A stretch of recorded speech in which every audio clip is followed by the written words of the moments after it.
And that's my main thing. I just want to expose my son. I just want to educate him as much as I know. Just like any other parent, right? We just want our child to be 10 times ahead of us than Right. we're at.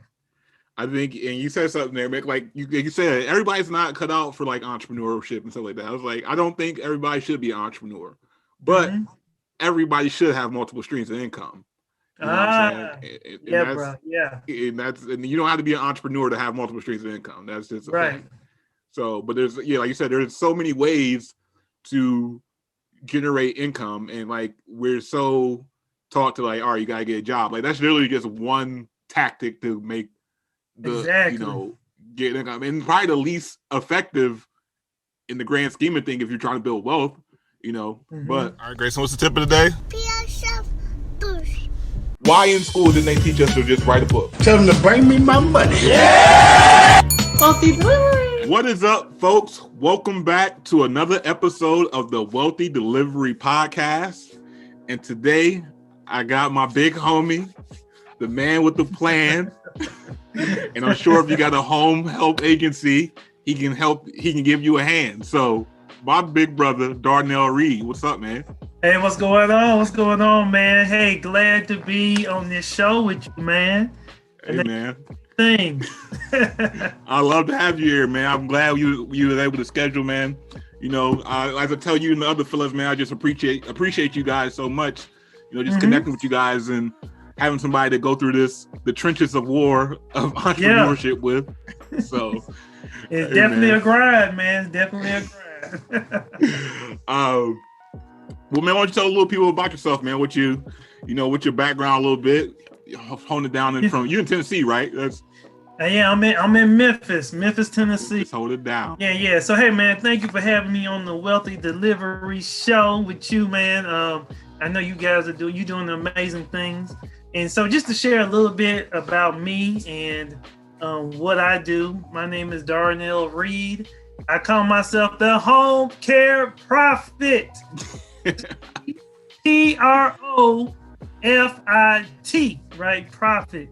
Look, we're in the business of serving, but also we're all in business to make money, right? And to generate a profit in your business.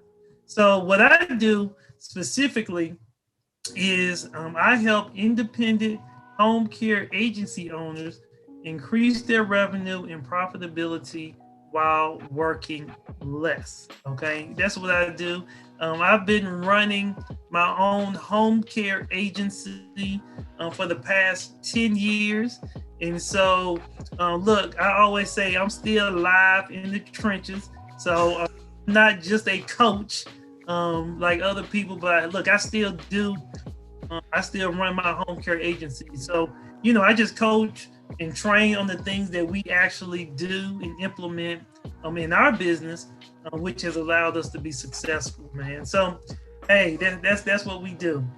Hey, man, that's what's up, man. I want to get into that because you're actually introduced to like the taking care of especially the elderly. It goes back as far as your grandma. Man. I see you say she worked third shift as a CNA. So yeah. I know all about them nights, man, working night shift as a sleep tech, man. So look, man, I don't know how she did it because I guess maybe it's because I'm getting older, man, but like 10 o'clock, I'm ready to go down. So yeah, my grandmother, like most families, man, back in the day, my parents divorced and my mother and I moved back in with my grandmother.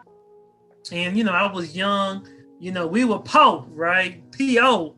And I would sleep on the couch in the living room. And my grandmother would get ready to go to work in the third shift. And so, she would get dressed in her all white uniform and have these old white shoes. And I remember I would polish her shoes to get her ready to go to provide care. And I didn't even know it at that time, like that was her role. I just knew she was going to a nursing home, but she would come back home in the morning time as I was getting ready for school, and she would prepare breakfast for me And then she would just tell me about, just how some of the seniors were doing that day. So, as I go back, that journey of being a grandson of a CNA to now being a CEO of a home care agency, it just comes full circle. And so, I appreciate all the things that our caregivers do, because I know, my grandmother was a caregiver. For sure, man. That's what's up. So it was actually, I like to do my homework before I do my interviews, man. That way. All right, you're on your homework.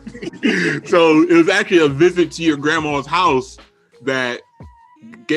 I'm even getting ahead of myself. So you went to college. You went to Tennessee. You graduated from Tennessee in finance. Then you got your MBA at Purdue. And you said the corporate world still wasn't messing with you. Well, here's the thing. No, working in corporate America, for several years, if you've worked in corporate America at all, you normally will experience layoffs, okay? And every corporate job that I've ever worked at, I experienced the potentially of being laid off, right? And look, man, for me, being married, having a son, just thinking about all those financial responsibilities, I just really realized that I only had one source of income, right?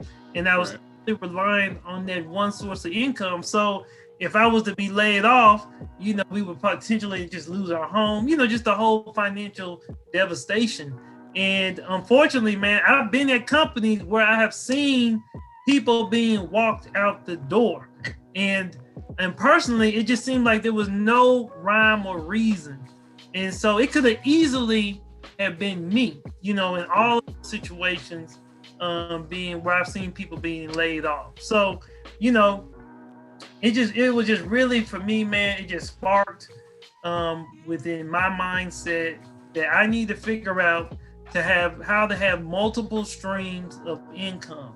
And so, me and my partner just kind of went down this journey of just trying to think of ideas of ways to generate more money and another stream of income.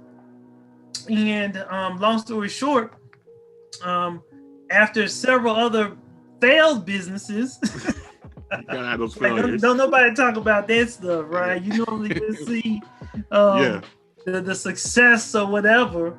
But no, before we even got to the home care side, we had other businesses that just didn't work out. But what I would do is I would actually go visit my father's mother. Okay, this is my father's mother. I would go visit her, and she was a senior, obviously at this time. She was dealing with dementia, glaucoma, and so I would have to give her a call to let her know, I was about to come over. And then once I got to her home, which was not, in the best part of town. The hood, it wasn't in the best part of town. So, she had security doors up, just all those things. And so I would call her to let her know I was on the porch. And then I could hear her kind of shuffling her feet to kind of come to the door, right? And then I would hear her kind of patting on the door. And what she was trying to do, because she was starting to become blind, was trying to find the lock so she could put her key in the door to unlock the door, right? Mm-hmm. And so eventually she would unlock the door. I would come inside, and then it just got to a point where I was just like, look, you can't be home by yourself. Right. We got to figure something out. And I mean, I'm just having crazy thoughts of like, man, what if a fire happens, or what if somebody was to try to break into the home, while she's here by herself? And so that really kind of was the fire that really caused me to start to look into this industry. And I was looking into this industry from a sense of getting care from my grandmother. And then at the same time, my partner and I was, at that time still looking for business ideas. And then we just thought about how huge the market this was. And so I always say opportunities a lot of times are generated out of personal situations or problems that we're all dealing with, right? And so, because of the personal situation I had, that just really sparked us to want to go ahead and start our own home care agency. And I knew my aunt, who was very hesitant about having another company come in, she knew if I started my own business that I was going to send the best people, to come and take care of my grandmother. And so that's what we did. And it's been 10 years ago since we've done that. That's what's up, man. It's all about in my first book, I wrote pretty much a whole chapter to my grandma. She's not here anymore, but she was like my homie. Batman's my favorite superhero. I used to call her, she was my Alfred. Alfred. Yeah, because she would cook for me. She would, wash and fold my clothes. I was a very stickler about my clothes. I liked them folded a certain way, shirts a certain way, but she would do it anyway. But I realized that was her thing. She didn't work or anything. So it was that was kind of her way of moving around the house and just keeping, staying alive pretty much. Right. And yeah, man. So my grandma was a big thing, big reason for even just a person, who I am today. But exactly. Yeah, I think like you said, man, you're solving a problem that, you're experiencing. If you saw your own problem, you're probably solving a lot of other people's problems as well. Right. And, we always say, look, man, I want to take care of their family and their loved one the same way, that I wanted my grandmother to be treated. Yeah. Before she went to glories. I dig it, man. And that's why you the man. So when you first got into that business, it's 10 years now, I'm sure you learned a lot. Yeah. Like you said, I had a couple bumps in the road along the way. But right. I want to talk a little bit about one of the most important things I think a lot of us try to do as entrepreneurs is wearing all the hats in your business. Yeah. So, and for someone that's really helps people, independent home agencies work less, how important is it that, you kind of take off some of those hats? Right. I mean, it's just so very important.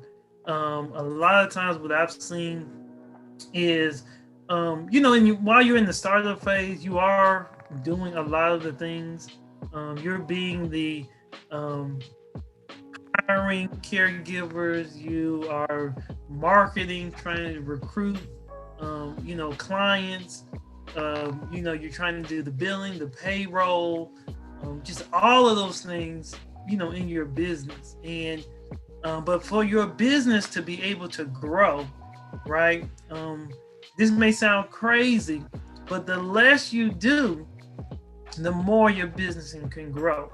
And what I truly mean by that is, as you start to develop, you have to make sure that you're able to start to delegate certain activities in your home care agency, right? So then you can focus more on the revenue generating activities in your business. And, it is a progress, right? It does take time, but the more you can start to delegate and empower your team, to do things, then the more you can focus on the things that are really going to generate revenue for your business. So that's how over time, we've been able to kind of scale. I always share this, the success of my home care agency. It was not just Darnell Reid, right? It was a true team effort from my partners to my office team and, to the caregivers. But for you to be able to truly grow your business, sometimes you got to be willing to let go, right? Mm-hmm. Let the steering wheel, allow somebody else to take control of certain things in your business, right? And then, and this is what I call that. I call this the 3 Ds, right? You do it, you delegate it, and then you don't worry about it. So, I mean, that's how you got to get to eventually. I mean, it's tough. It's tough for a lot of people, but that's where you eventually have to try to get to, right? Where you're trusting your team to do the things that they need to do. Hey, you spitting. That's facts, man. That's the only way it's going to happen. It's the only way. Exactly. This is literally the only way you're going to grow. You can't be doing this, doing that. You can't be, as your father say, cutting your own grass. Exactly. Oh, yeah, man. I'll share that story, man. Yeah, I was cutting my grass and I'm sweating. And you know that Memphis, Tennessee heat too, boy. That's all I know. It's hot. Right. And you know, and some people like to do that. That just ain't something I love to do. So yeah, man, when he hit me with you were taking somebody else's job, that really, you know, pushed me back. And really, you know what, man, and here's a big lesson here. I truly felt like, no, I'm saving money. Right. Saving money by cutting my grass, right? And then, but if you think about it, I'm actually losing money because you first got to understand the true value of your time, right? Right. The true value of your time is way more than, you know, $40 an hour to cut the grass or whatever it is, right? You need to outsource that. You need to delegate it so you can spend, you know, your time doing those more high valuable items, you know, in your life and in your business. And I guess even for me, you know, with cutting the grass, now for me, my time with my son is way more valuable to me than the $40 or $50 I pay somebody to cut my grass, right? So I would, you know, spend that time with my son, with my wife, just doing activities or, you know, doing things in my business versus cutting that grass. So today I do not cut the grass. But no, I think that's important because like, even for, you know, my son's a big part of like why I do what I do. You know what I'm saying? When the time he gets to the age where he's like, you know, playing sports or activities, like I don't want to miss anything. And so like each book I write is like, that's a new stream of income, the way I look at it. You know what I mean? So even if I just sell one book a day, you know, of each book, like, you know, that's like, if I got 3 books, that's 3 opportunities to make one sale of a $29 book, you know? So that's kind of, so in the more books I have, that's like the more ammo I have to create a passive stream of income. So that's why I started writing a book every year and releasing them on his birthday. So it's like, now he'll have and when he gets older, he'll have this stream of income already that he doesn't have to go work at some job that he really doesn't want to do. And I mean, and in the books, it's kind of like a double-edged sword, because in the books, I talk about entrepreneurship, and my strategy as a dad is, as he gets older and starts, it's going to be some point where he comes and asks for money. Like, he's like, hey, I want to get these shoes. I want to do this. I'm going to go, instead of giving the money or making him do chores or making him cut the grass, I'm going to be like, yo, go read chapter 2 of Nepotism for Dinner. You know, I give you $20 for that. And then, you know, maybe quiz him like, all right, what did you think?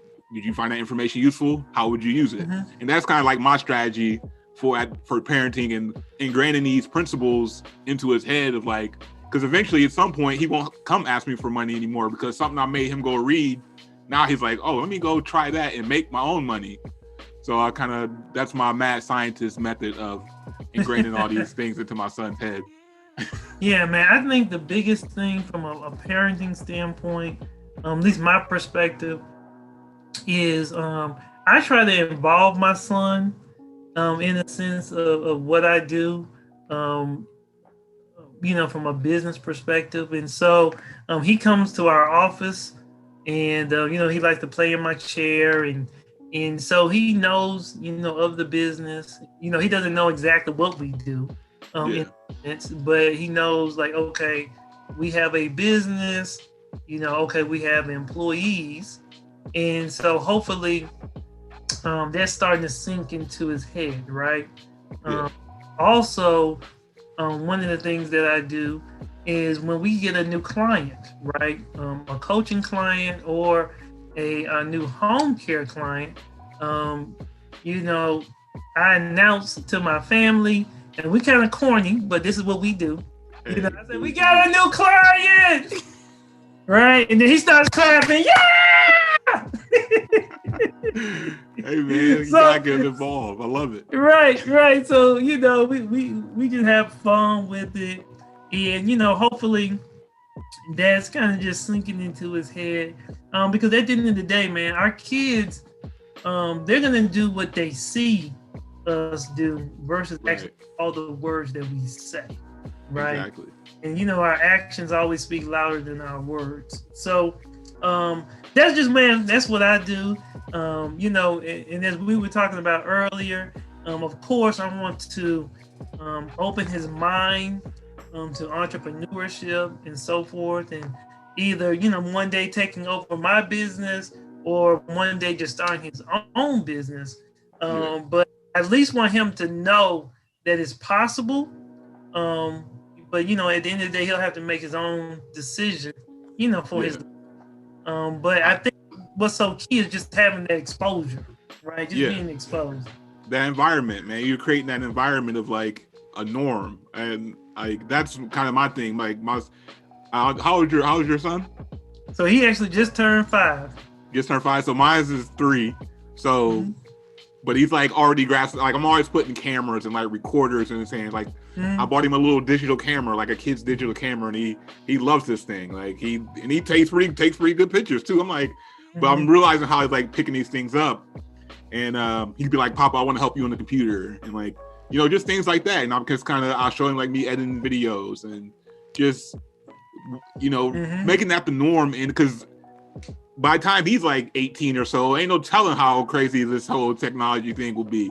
So I want to, you know, keep him involved in that, because I know that's ideally where you're going to be able to provide value, and he can just teach me. So I know some days going to come where like I don't know something, and he's going to teach it to me. So yeah, man, I think that's pretty dope, man. I think it's a word for that. I think it's called like constant integration, I believe.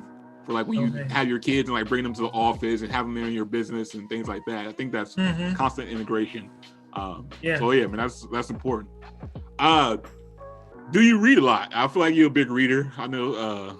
I am, man. I do read a lot. I like to read a lot of self-help, business, marketing books. So I'm always just reading something. Just constantly educating myself, and I mean, it's just something I enjoy. Period. So, like, now, did you always enjoy it? Because I know, I mean, after going through college, you got you got your BA and the MBA. Like, I'm sure you had to do a lot of reading for that. Was there a point where you were like kind of sick of reading for a minute, or did you just kind of always love it? So here's the thing. My dad was a very avid reader. But my father really enjoyed science fiction books. Okay. So growing up, every time I see my father, he always had a book in his hand. Always a book in his hand. Now, growing up, I was not a reader. I was not. Through high school, through college, you know, I did not really read. Especially not personal development books, right? I just read whatever the material was for class that I needed to read. Now, I will tell you this. Probably my senior year in high school, senior year in college. My girlfriend, or my wife now, her sister gave me a book.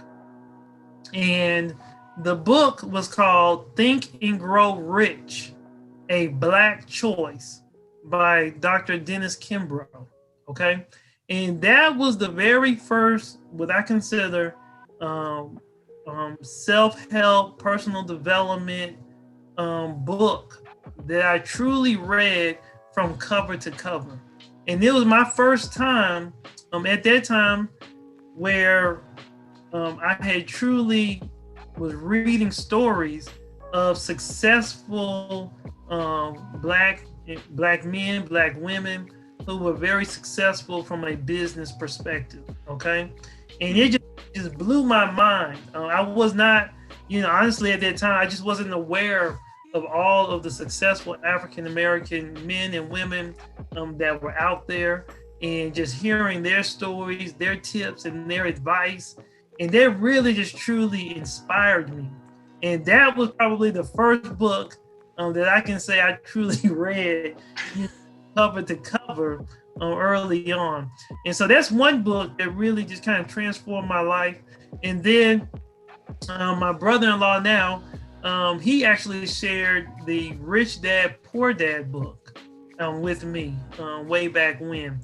And so, I read that book. That just opened my mind even further into real estate investing and doing those things. And when Robert Kiyosaki talks about the cash flow quadrants and just truly understanding those things and how you want to be in the business and the investment quadrant. And so those two books, I will say, were kind of the books that really were the launching pad for me to really want to, look into entrepreneurship again, as well as, real estate and so forth. I think that's big, man, because Rich Dad Poor Dad was one of the books for me that really transformed like my whole thought process, even just around money, right, and financial freedom. Actually, because one of the first phrases I taught my son was "pay yourself first." I was like, because that was like the one thing that I was never taught. And it was just like the simplest thing you can do that just was like, yo, why isn't this a known thing? Especially like just around the Black community. Like, why nobody ever taught me this? And like once I did it, I was just I was happy because like, oh, now I actually know how to save money to do something with it. And then The Richest Man in Babylon was another one that really kind of flipped my script. But I teach my son cash flow quadrant. Like I practice. I take like practice words, and I say these big words like cash flow quadrants and things like that to him now. You probably can hear it.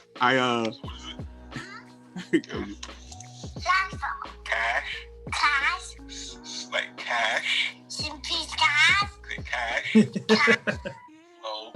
flow, quad, drip, cash flow quadrant. Good job. So yeah, man, like, and I just want to make those kind of words his normal, already in his head, because like, so once he gets into successful places and people of entrepreneurship, he's like, oh, I know this stuff. This is my life. So I think, those are two of the big books. And I haven't read the Think and Grow Rich Black Choice. I will, that is on my list. But I read the original Think and Grow Rich, and that was just even still another one that just like, man, it really just changed the way I looked at the world. It messed me up a little bit, because you live your whole life a certain way, and then you get this new information that is just like such a simple thing. It's not like rocket science they're teaching or anything in this book. So it's just like simple, basic understanding of wealth. And so it's why I'm so hard, not even hard, but just like always kind of ingraining that into his head of just like, yo. So look, man, I'm just gonna add, I'm doing the same thing with my son. He's on side, but I've been practicing with him on, what's an asset, what's liability, what's a stock. So we're already, man, I'm down the road just like you, trying to do the same thing. I actually ordered some flashcards that are designed. Get out my brain, man. You gotta get out my brain. You gotta get out my brain because like I have a goal list of like planning out the perfect day. And one of the things is like at breakfast time, review flashcards with Grayson. Like that's kind of so yeah, man. We on the same path. We definitely man. I ordered some. I mean, what I've noticed, how when you click on something on Facebook now, you see tons of the same kind of ads, be a different company. But I mean, I think, man, that's the growing trend right now, is that we want to educate early, kids, period. It's kind of like now, since I know better, and my parents, right, our parents could have only taught us what they knew, right? Yeah. And my parents, back in the day was just big on saving. they knew, save your money. And so, that's what I did, for a long time until, I just started to get exposed more through my readings, connecting with other people who are doing well.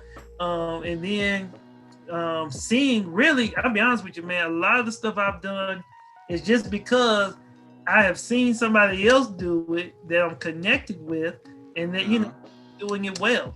And so even with the Rich Dad Poor Dad book, I read it, but it wasn't really until I had some close friends of mine, I started to see them make investments into real estate, right?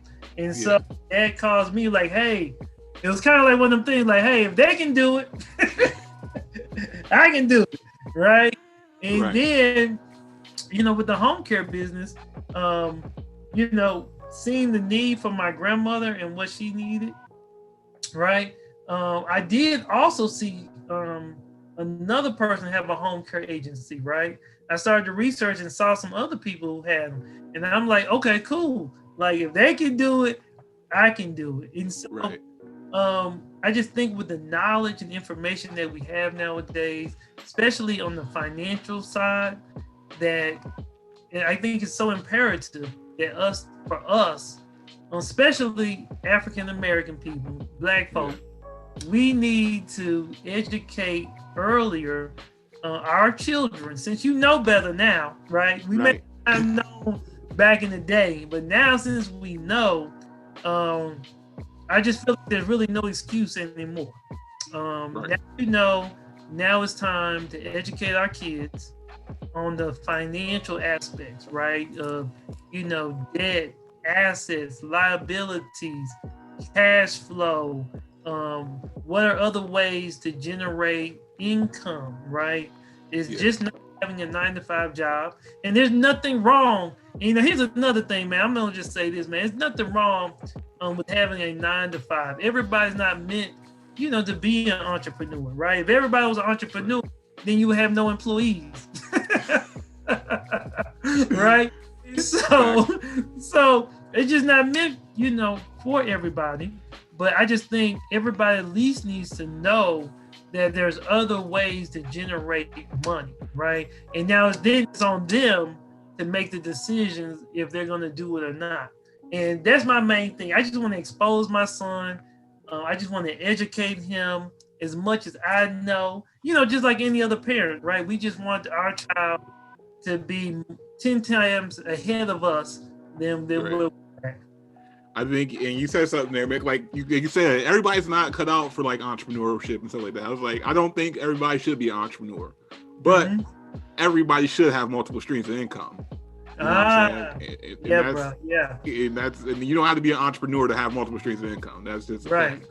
So, but there's, like you said, there's so many ways to generate income, and like we're so taught to like, all right, you gotta get a job. Like that's literally just one tactic to make get income, and probably the least effective in the grand scheme of things if you're trying to build wealth, But I dig really deep. I really go into that in my book, really, Nepotism for Dinner, because I talk about my skill to write, and like they knew I was a good writer. I got great scores, advanced this, advanced that, and it's like, but what are they? They're pushing me to take the next thing, or they're pushing me to go to college and take writing classes and write to get graded more. It's like, why didn't they just tell me to write a book? Like, I could have created income, I could have paid for college with a book. You know what I mean? Like, it's multiple books, but it's like, why didn't nobody never teach me? It wasn't until I met other entrepreneurs. They're like, write a book. That's so that's even goes into like how I feel about like school and stuff like that. But yeah, man. But you know what, man? I think, that's so true, but it kind of goes back to like they're only exposed, they can only teach what they've been exposed to, and then and give you advice, on those things. And so, I don't knock, like my parents or teachers, because especially with the teaching system, it's so curriculum, you know what I'm saying? Like it's already so standardized. But that's why I got that too.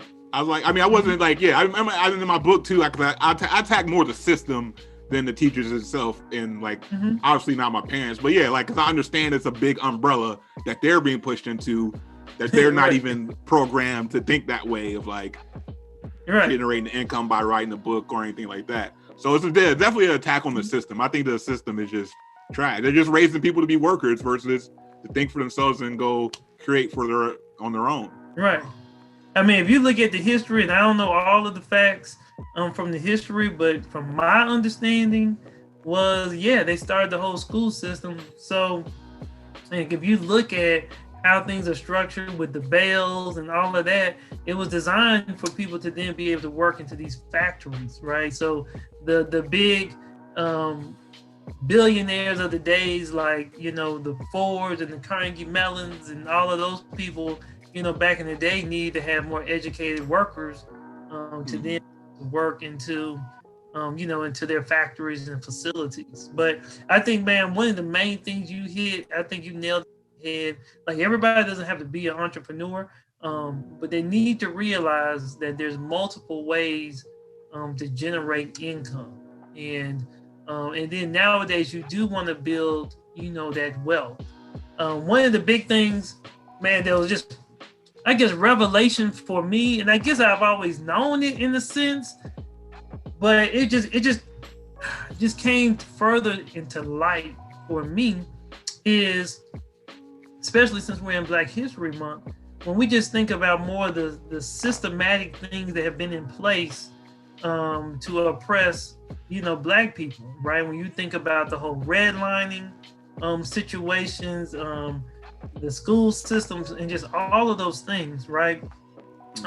Where it has allowed other races to be so far ahead. And I'll just give you an example. I mean, I was watching this video where it shared how, I guess, in California, a lot of the soldiers had these GI Bills and were able to get mortgages for properties, in the California area. And so back in the day, they could buy a house for, like, say, $4,000, where they wouldn't allow an African American family who's was a could get the GI Bill, but wouldn't allow them to get that same house, right? And so then you fast forward, that same house that their family bought for $4,000, now is worth, $100,000. Right. Right. And then they were able to use the equity in those homes to then send their children to school,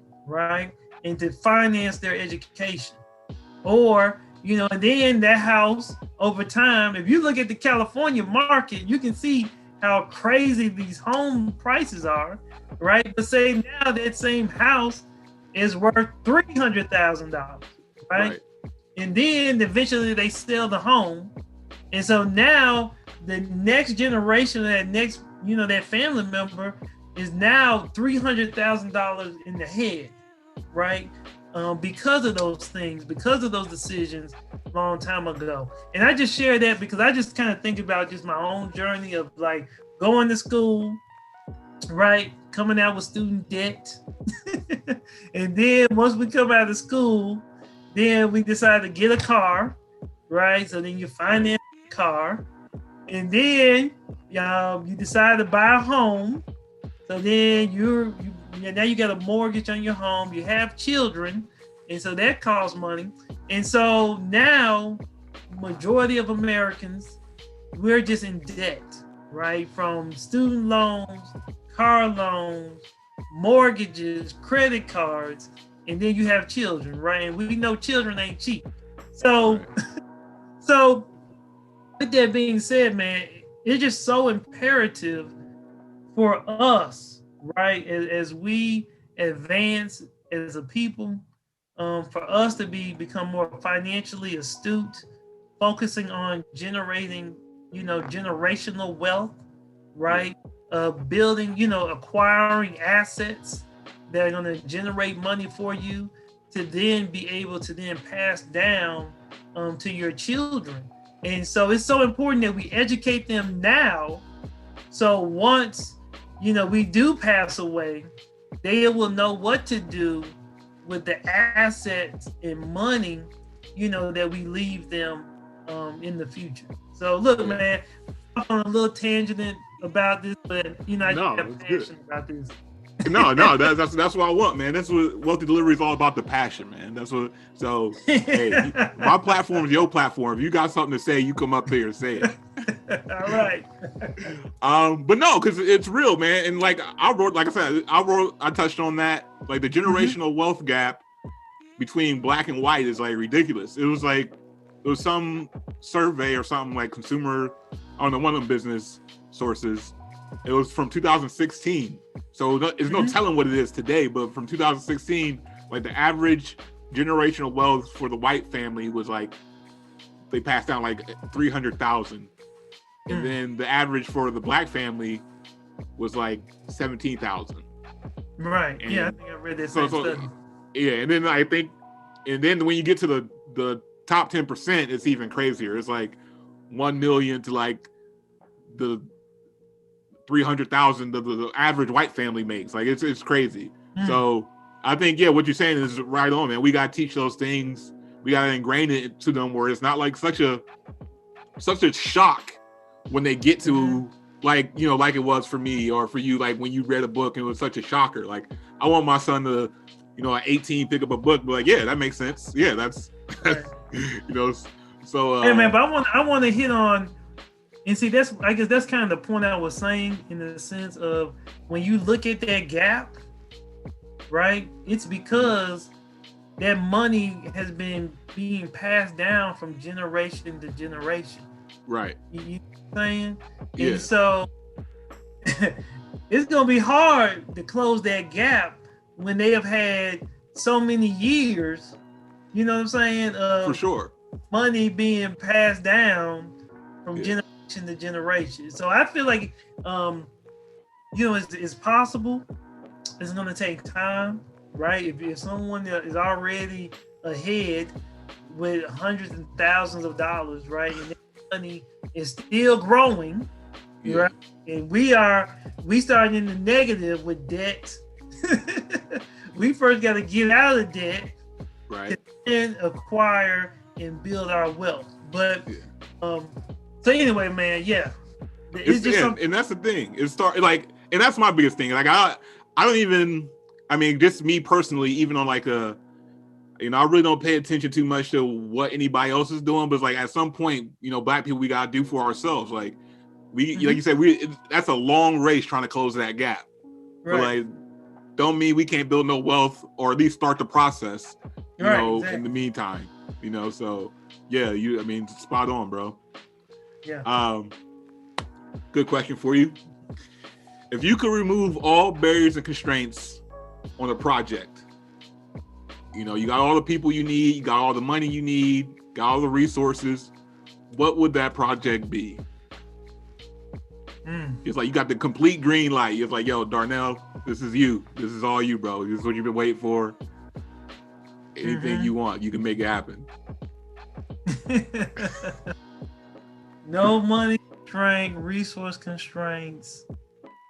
Well, I think there's really two things that I see that I would love to do if money, resource, and I guess I'm gonna speak on from a business perspective, what I would love to do, or what I will just say that I envision doing in the future. Okay, I'm gonna preface it that way. What I would love to do is really develop a senior living facility, right, where it houses, up to 1,000 seniors. I mean, it can be multiple locations, but having a senior facility that does that, as well as apartment complexes, where we can provide, awesome housing.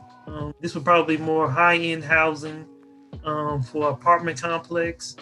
And so that would be, my ultimate dream of a project that I would love to do, and I'm gonna say I'm gonna do it one day, where we're providing a senior living, luxury senior living facility, where my caregivers are caring for them within this facility.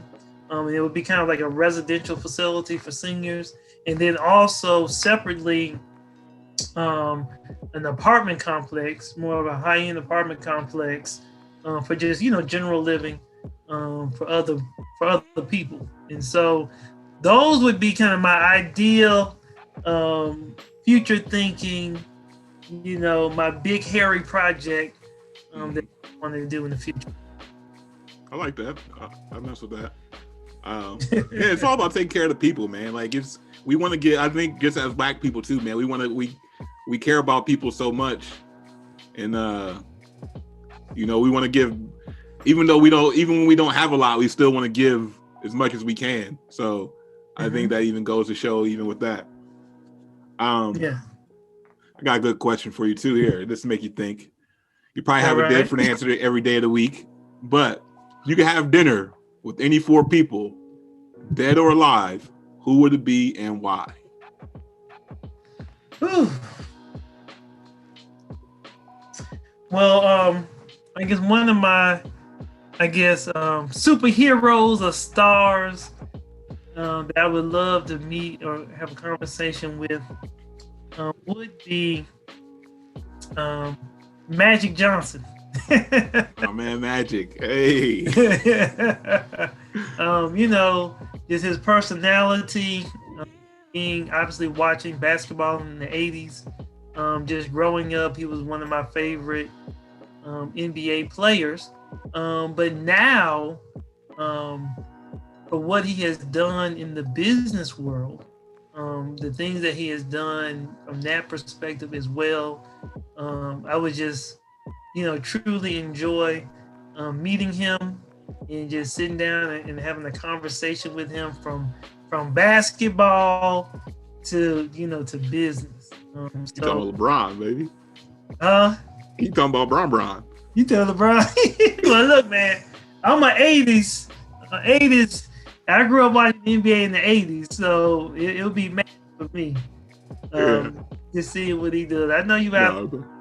No, I'm actually. I mean, I'm as young as I am. I'm really kind of I really fell in love with the game in the 90s. Like, I mean, I was born in 89, but I'm a historian too. Like, I used to go back and watch all that old footage, Magic Birds.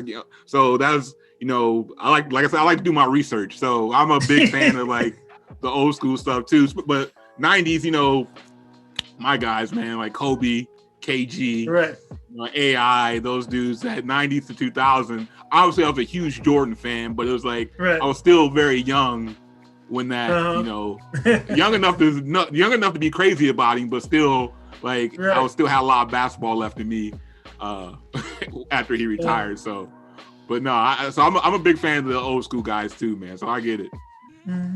So I think I would also like to meet. His name is Robert Smith. My brother said he's on my brother's list. I know you're talking about. Yeah. He's a billionaire, investing in the tech industry, and would just love to talk with him from a business perspective as well, and see what it would take. Here's the thing: a lot of people want to be billionaires, but the question is, are you willing to do what it takes to become a billionaire? I'm watching. Did you watch? You watch a show called Billions? Yeah. I've seen. I just got hip to it the other day, or maybe like last week. I'm already on like season 3. I only watch one show at a time. I can't afford too many distractions. So, but that's a show I can work while I'm watching. And plus, you guys puts me in that mindset. But yeah, to be a billionaire, you just gotta be a whole different animal. Like, it's just a different kind of dude. Right. So I mean, you gotta ask yourself: are you willing to do them things? Are you willing to take those risks and change?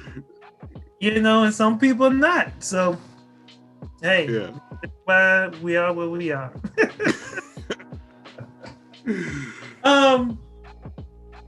Another person. So I never had a chance to meet my mother's father. So my grandfather on that side. I had a chance to meet my dad's mother and father, and of course my mother's mother. But I've never had a chance, nor saw a picture. They said some pictures burnt up in a house fire a long time ago. And so, I would want to, and he's passed away. So I would want to sit down and just talk with him, just to get to meet him, and hear his story, and just learn more about him. So my grandfather would be another person that I would, enjoy meeting and just hearing about his life and his story, since I never had a chance to get to meet him. Let's see. The last person, I think it would be, I was really trying to debate between Martin or Malcolm. Malcolm's been a hot one on this. Like, each person I've asked so far, like, he's been on probably like 90% of people's list, Malcolm X. So you might have to tally up for MLK all day. You might have to get him on the list. But no, it's Malcolm's been on everybody's list. Okay. Well, I will say I'm probably leaning more, I guess, to Martin Luther King Jr. And really, I would want to know how, I guess, his conviction to still be able to, have death threats, on your life, death threats to your family, just all of those things, that he had to kind of overcome to lead, right? Knowing that all the Black people wasn't supporting what you were doing during that time frame.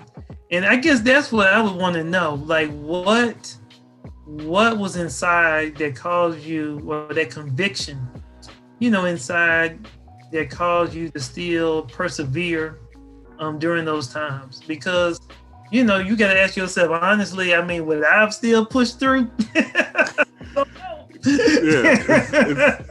There's certain things that are just like, that's not, I don't know. Yeah, that's a hard one to call. Like, now, with Malcolm, I think with Malcolm, he already knew he was pissing off folks, so he already knew what it was, with the way he was doing it. But with Martin, trying to be, peaceful, protest, non-violence, and taking that approach, and then, you're still trying to do it this way, be peaceful, non-violent, and so forth, but then you're still having, these death threats and enduring all of those things. So for me, I would want to meet him just to kind of understand that level of commitment and conviction for what he wanted to pursue, and and just thank him for that. So those are the four people that I would want to meet, to just be inspired and encouraged. That's a solid 4 right there. I think that'll make a good dinner, good table talk right there. Yeah. And you know what, man? I'll tell you this, man. I guess I just realized that I just had all 4 men. And so, not trying to be a male chauvinist or anything, like that. But I guess from a woman perspective, I would want to go back and just have conversation with my grandmother, my mother's mother, and just have a good time with her. One of the things, man, and I don't share this often, but I got it right here. My grandmother, my mother's mother, she and I would kind of have this running thing that we would do, when I would see her. And so when I was young, I think I was in college. I was still in college, and she gave me like this $20 bill. Okay, and on the $20 bill, she wrote, "Keep in ass pocket." And she told me, she said, "You'll never be broke if you keep this in your ass pocket," right? And so when I would meet with her, or when I would go see her, you know, she would be like, "You still got it there?" I said, "Yes, ma'am, I still got it there." And so just to add one other person, you know, the best for last. Let's say the best for last. For sure. You know, I would definitely have my grandmother back on there. I truly miss her. And, you know, just tell her all the stuff I'm doing and, you know, hoping that she would be proud. Yeah. I mean, I'm sure she is, man. I don't doubt that at all. One of my biggest, I can't even call it regret because it's just life, but like, I hate that my grandma wasn't alive when my son was born. Like, the chance to meet him. Right. I mean, she would have been crazy about him. Like, I already know it. So right. That's kind of just like, I wish she could have had a chance to meet her. Because me and my grandma kind of had a little running thing too. Like, growing up, I always wanted my grandma to live with us. And like, when she finally like started getting older, she did live with us. And my rooms were always in the basement. And like, she had a little room upstairs in her little back room, but we would always like meet in the kitchen for like a late night bowl of cereal. Like, that was just like our thing. We just sit there, we catch up, then we'd go back to our space. But that was just like our little like grandma grandson date type deal. So I miss that, man. But shout out to the grandmas, man. They're irreplaceable, man. So exactly. I feel like every human has a superpower. What superpower do you feel like you have? Wow. Well, my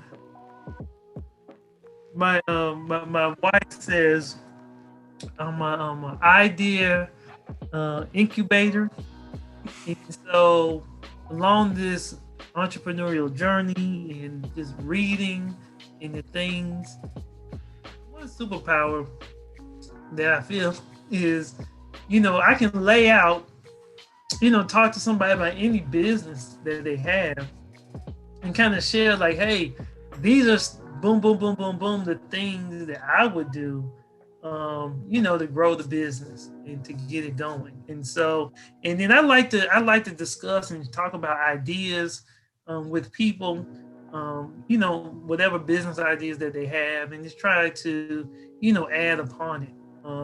And so there's one superpower that I feel that I have. And then secondly, just really being a leader in the sense of being, you know, motivating my team, inspiring my team, and, you know, helping remove any roadblocks that they may have. And so then they can be successful. And so one of my powers is trying to build leaders, you know, build other leaders. You know what I'm saying? As a leader, focus on building other leaders. So those are the two things that I feel that are my gifts that I try to bring to this world, where working with people who have ideas, it really just kind of help them flesh it out of how I would do it. And then making sure that I'm building leaders within my organization, right? And yeah, you know, being that leader that pours back into my team to make sure that they understand that they are leaders, and to move as such. I think that's those are two key things right there. Yeah. Like I said, nepotism for dinner. There's 5 principles I talk about that I think every Black family should live by, and one of those principles is having a way to generate ideas. Yeah. Like, I believe everybody should have a way of generating ideas, whether it's reading a book, watching a documentary, whatever. You have to find the thing that makes you think. And that's kind of like, I mean, because that's where it starts. So it just starts at an idea. And right. You know, the formula to bring that idea to life is pretty similar if you look across the board, no matter what business or anything like that. The concrete steps are usually pretty close enough. And so, like, you just have this way of bringing ideas to life from a structure or a formula that you follow. All you have to do is keep filling that thing up with ideas, and boom. So I think having a way to generate ideas is very, very key for the future, man. Just being creative in that sense. Yeah, exactly. All right, well, let's flip the script. Real superpower. If you could have a real superpower, like in the superheroes, which would you have, and how would you use it? Let me see. Well, look, man, if I'm gonna be a superhero, I'm gonna be Superman.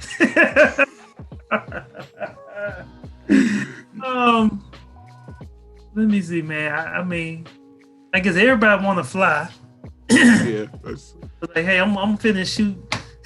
Tell my wife finna shoot on down to Jamaica, jump on my back. You're right. Keep it super quick. No flight, no carry on, no nothing. We good. Right. Let me go shoot on down there. Be super strong. So yeah, man, I think that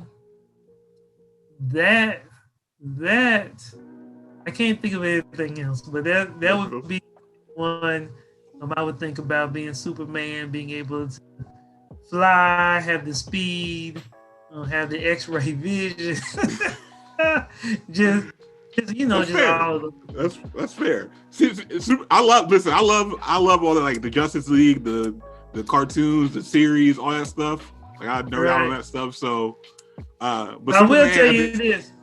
Go ahead. You asked about superpowers, but there's always that when they're Marvel versus DC, DC Comics. So I'm more on the Marvel side. I love the Avengers, and obviously I'm a big Wolverine fan.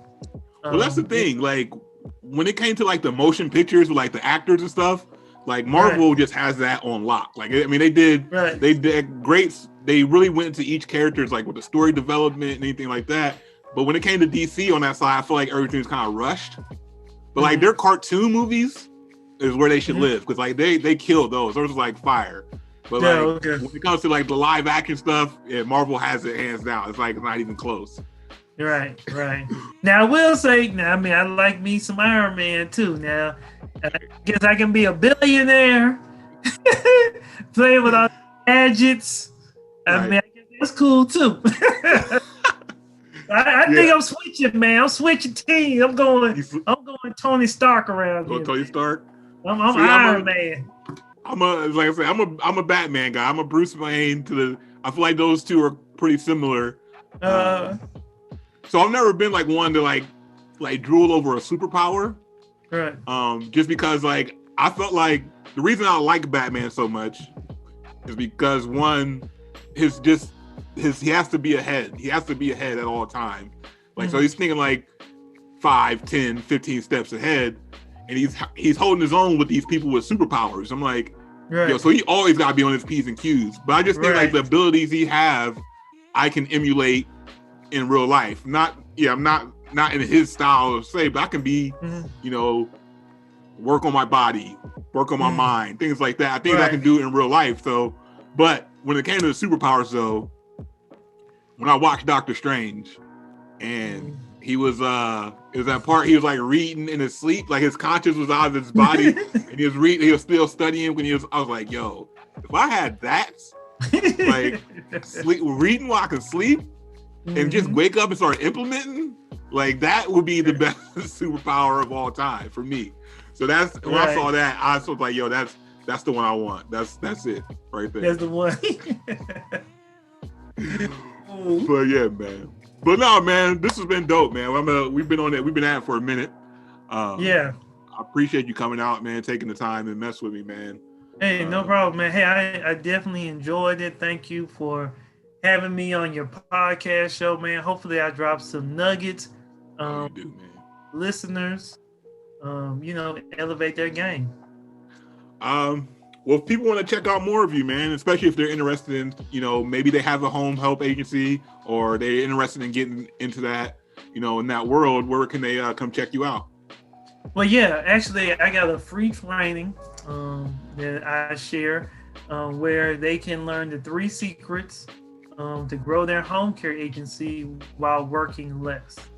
So they can visit, growmyhomecareagency.com, and that's growmyhomecareagency.com, and get immediate access to this free training where I just lay it all out, kind of these 3 secrets that they can do to really, grow their home care agency while working less. So, that's the way to get connected. Once you get that training, you also can visit my Facebook group, which is called Home Care Start, Grow, and Profit, right? Home Care Start, Grow, and Profit. They can join the Facebook group, answer the questions, they'll get access, and just starting to, get inside the community so they can continue to learn and grow their business. My man. Well, I'm going to leave that in the show notes in the description. So it should make it very easy for you people. Just click the button and go over and check out that free training. And I know it's fire because Darnell only spits fire. So that's all he knows. But I appreciate it.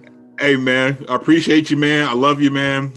Hey, I love what we're doing. I love it. I'm blessed I was able to meet, someone like you and just the rest of the guys. So I just love being connected to you guys and just keep doing what we're doing, man. Yeah, likewise. All right, man. Well, I'm going to get at you and you have a blessed day, man.